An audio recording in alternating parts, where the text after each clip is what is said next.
Bonjour, nous allons résoudre l'exercice suivant. Donc, résout l'équation suivante.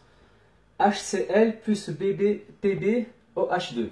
Alors, dans un premier temps, nous allons chercher d'abord les formules générales. Donc, on note ici, c'est du H avec un non-métal. Donc, c'est bien un acide binaire. Plus, donc on a de l'hydroxyde de plomb. Donc, ça fait M métal avec OH. Donc nous avons un acide binaire plus une base hydroxylée. Cela nous donnera toujours un sel binaire, donc MNM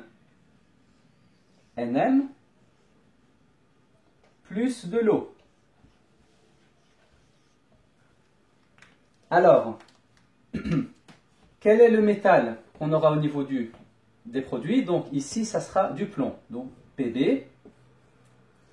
Et le non-métal, ça sera du chlore. Donc, ce sera du PbCl plus H2O. Alors, au niveau de PbCl, est-ce qu'il faut ajouter des indices? Alors, pour le savoir, ici, il faut connaître la valence du plomb. Mais la valence du plomb, donc le plomb a deux valences différentes. Il a valence 2 ou valence 4.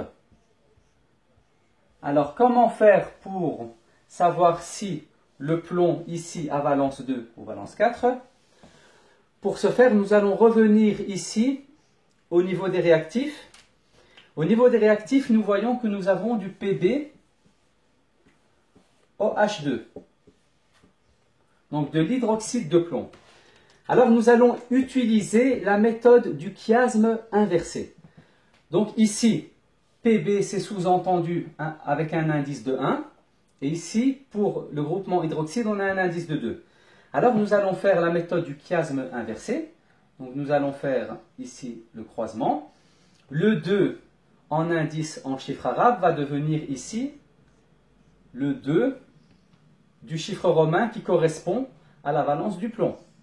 Alors que le 1 ici en indice du plomb, nous allons le croiser, ça va devenir un 1 en chiffre romain qui nous indiquera la valence du groupement hydroxyde. Donc ici, le groupement hydroxyde a une valence de 1 et notre atome de plomb a une valence de 2. Donc ici, valence 2 ou 4, et bien voilà, là nous avons notre réponse. Le plomb a une valence de 2. Très bien.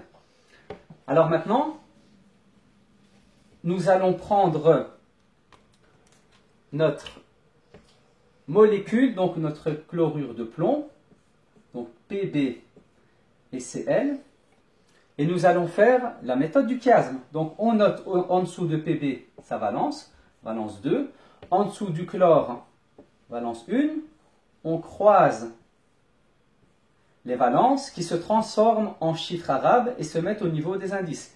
Nous allons donc obtenir du PbCl2. Ainsi, nous avons ici obtenu du PbCl2 plus H2O. Alors, la dernière étape, c'est de pondérer l'équation. Alors, au niveau du plomb, on en a un ici, on en a un là, donc c'est bon. Au niveau du chlore, on voit qu'on en a un au niveau des réactifs, alors qu'on en a deux au niveau des produits. Donc, on doit ajouter un 2 comme coefficient pour équilibrer le chlore. Maintenant, on va voir au niveau des hydrogènes. Ici, on en a 2, et ici, on en a 2. Ça fait 4.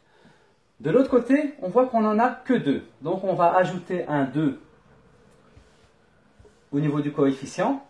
Et là, nous avons équilibré les hydrogènes. Alors maintenant, on va voir pour les oxygènes. Ici, on en a 2.